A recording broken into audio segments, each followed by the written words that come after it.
The title is not a clickbait.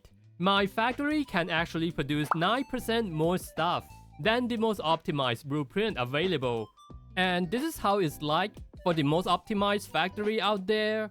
And this one is taken for the Kyostin, a fantastic guide maker. I'm just standing on the shoulder of a giant. The production of Syringe gonna bounce up and down based off the production of the component. And this is how my production is look like. My Syringe production stay at 6 for the entire time, while I'm producing 3 components per minute. And as long as you're not producing more than 3 per minute, it's gonna stay at 6. And by the way, 12 per minute battery doesn't count because I still have a lot of Xiranite in the storage. So it's supposed to be 9 battery per minute. And it's not like this gonna last for like few minutes or few hours. It is per minute. I think any blueprint maker out there could agree that getting a 12 battery and 6 syringe per minute are not exactly that hard. And maybe 3 small syringe and a little bit of valet 4 battery. But those doesn't really matter that much, which my factory also do exactly the same, cause that's the ceiling of the resource.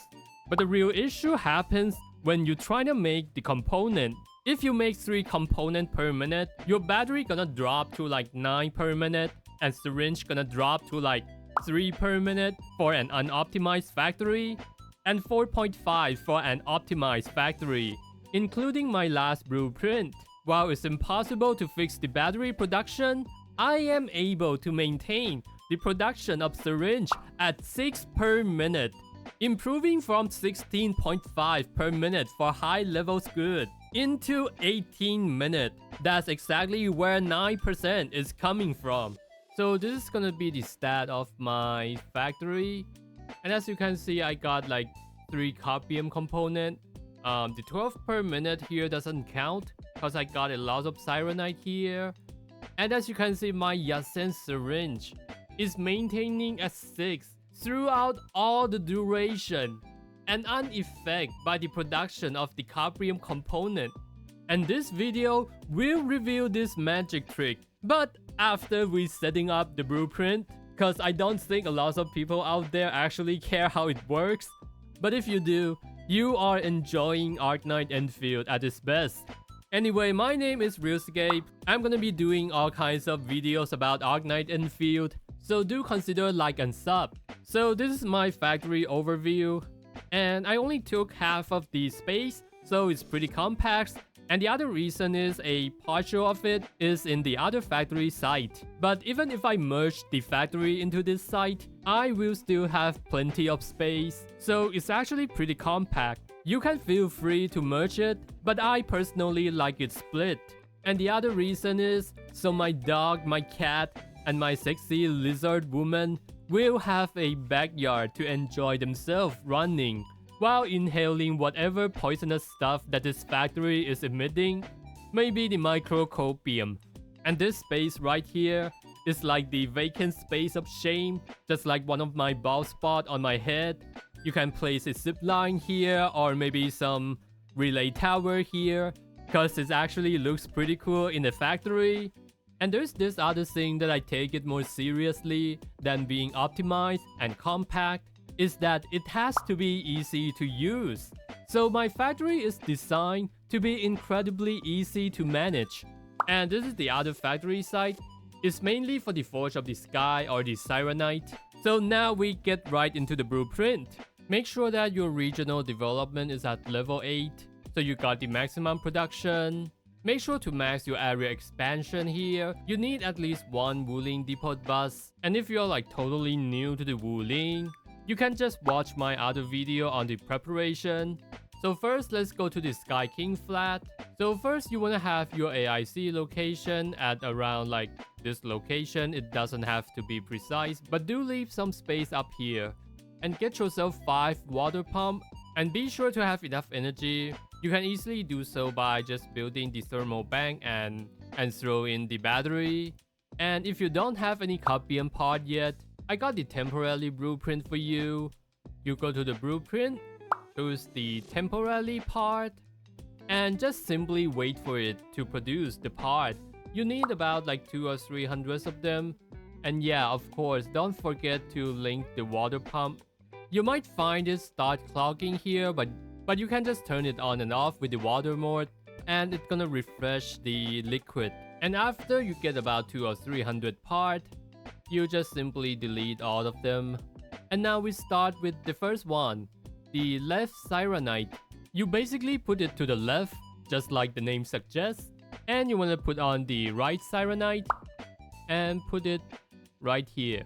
And then you want to connect the water pipe from the bottom part, the most bottom part, to this place, and this one goes to this one. This one goes here. The fourth one. And the last one is under the trees, just like my last guy. And connect to up here. And don't forget to put in the seed. Yeah, the right part gonna be the sand leaf, the left part gonna be the yasen or jin cow. And this is the rest of the plant, the position of the seed. And of course the yasen here. This one is for the syringe. I also built thermal bank here. Use it with the Wuling battery, but you don't have to put it here. You can move it to somewhere else. And yeah, of course, turn this thing into the Xiranite. You can come back to it later. It's gonna produce the liquid Xiranite and the water here. And you can gather them by just throwing in the bottles. So yeah, we got it right here. It's for the quest and exploration. I don't think you need like more than 200 or 300 of them like per patch. And once you are done with it, you can just delete it forever. You can also delete the whole facility if you want to.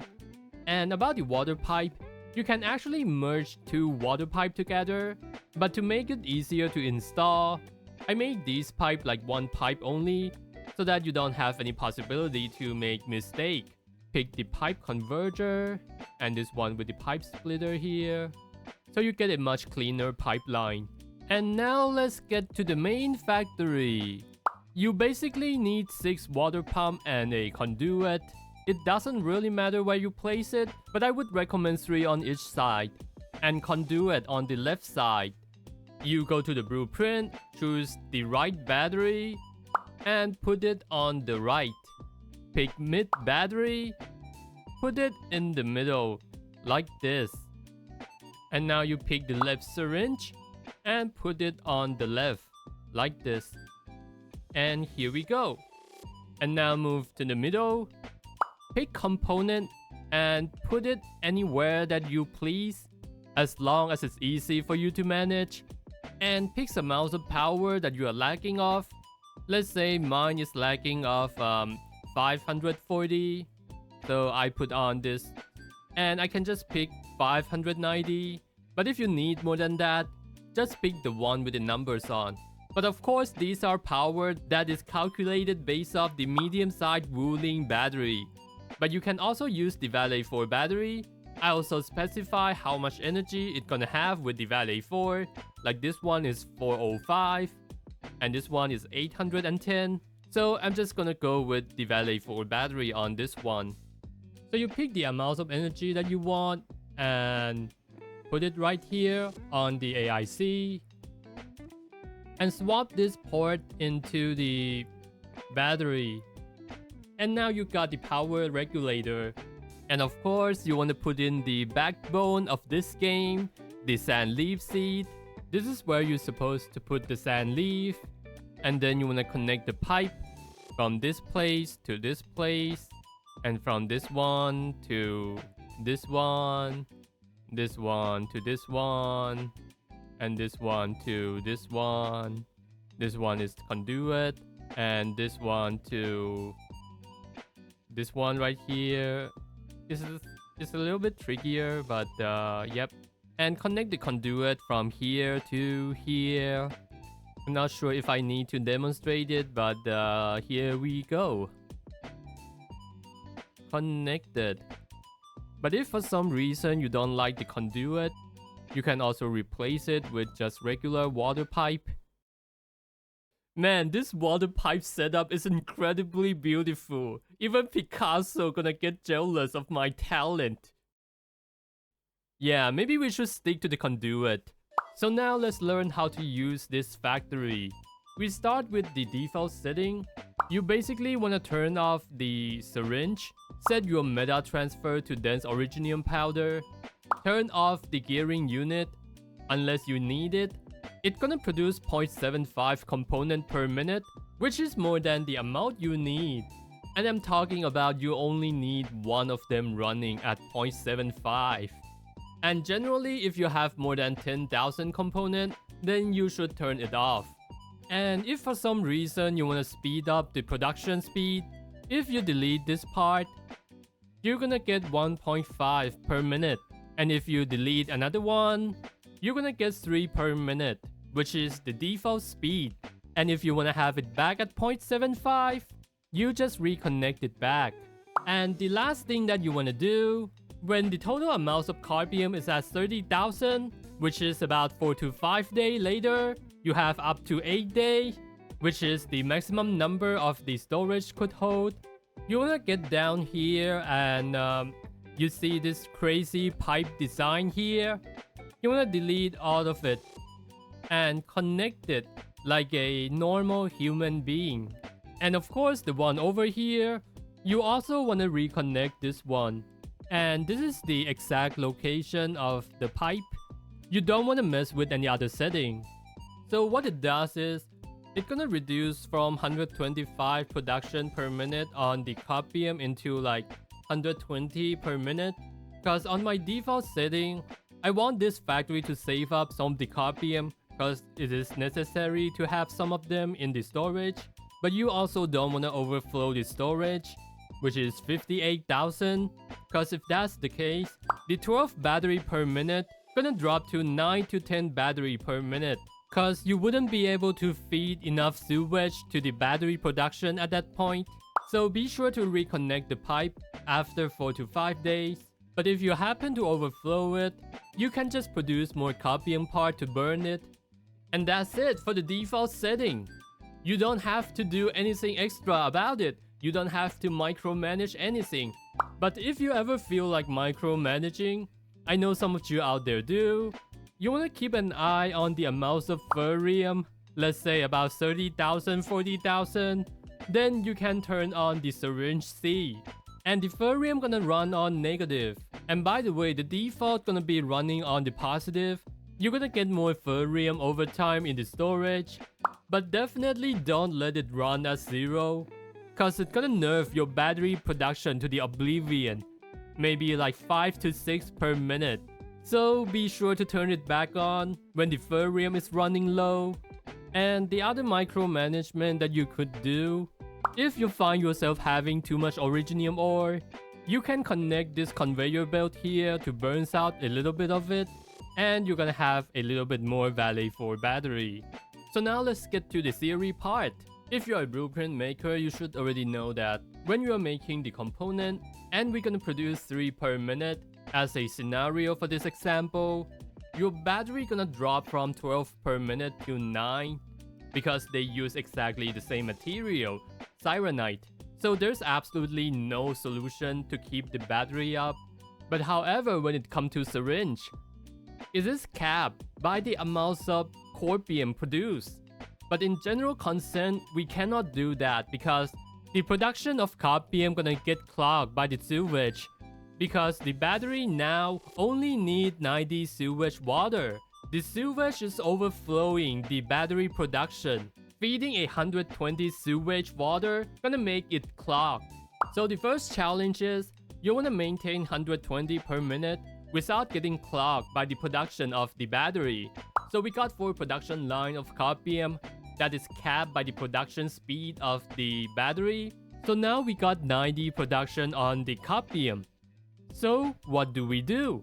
We simply add another line of production with the water treatment.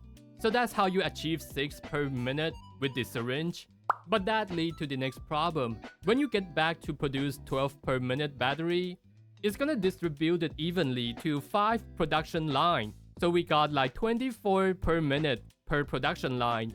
And since one of them is with the water treatment, we will only get 95 per minute in sewage. even though we are still producing 120 per minute in the Cuprium. And 96 is only enough for 9.6 per minute for the battery. So how do we fill in that sewage water? The solution to this is actually very simple. You take the sewage water from the Syringe, which produces 60 per minute. You fill the sewage back to the battery production line at the rate of 30 per minute, and the other half go to treatment. So you are getting more than enough sewage water for the battery production. And by feeding 126 sewage into the battery production, it's gonna clog the production line perfectly at 22.5 per minute. So you got an exactly 120 per minute on Cuprium, which is exactly 6 syringe per minute required. But there's a small problem with this plan, is that it's gonna work perfectly with the Xiranite component, cause the amounts of Cuprium gonna increase in the storage during the production. But when you are producing the Cuprium component, the Cuprium gonna run on negative, because you gotta have some of it to produce the Cuprium part. But it can be solved easily by just produce them evenly. They would cancel each other out. But if for some reason you are only using the Cuprium component, you're gonna need 4,000 Cuprium per week, assuming that you are in this extreme scenario. And I think most of the people could get around like 60 artificing, maybe a little bit more than that, because the artificing catalyst is just simply too expensive on the last 20. So realistically, 3,000 per week if you only produce the Cuprium component and absolutely zero Xiranite component. But to be honest, even without any Cuprium in the storage, this factory is still as good as the most optimized factory out there. But you know what? I also solved this extreme scenario. So instead of going for 50-50 split between the water treatment and the battery, I split 25 sewage to the battery production line and 35 on the water treatment. And this is how I set up my pipe. This is the one on the right, and this is the one on the left. And the end result is, it's gonna be feeding 121 per minute of sewage, and it's gonna clog the Cuprium less. So you're gonna get 125 per minute in Cuprium, and that means 7,200 in your storage per week. And you should swap it back to 50-50 split once you get more than 30,000 Cuprium in the storage. And I don't think you're gonna have any issue until we have the next factory patch. So finally, let's talk about the syringe production line. So we got the 5 production line here. Obviously, you wanna have 2 go to this and 2 go to this. And what about the middle one? I can just split it by half like this, and you're gonna still get the most optimal syringe production speed. But the issue with this method, and this is my imaginary scenario by the way, I'm worried about the sewage gonna clog this part and this part unevenly, and that led to uneven distribution of the material. Theoretically, I think it won't happen. I don't even bother to test it, because why would I test it when I have the other plan that would work 100% of the time? I can just simply send all these back to the storage and then redistribute it with 4 lines of production, which is something like this. So there will not be any production issue that's gonna jam each other. So yeah, that's really it. I don't think I'm gonna be able to pull off stuff like this again.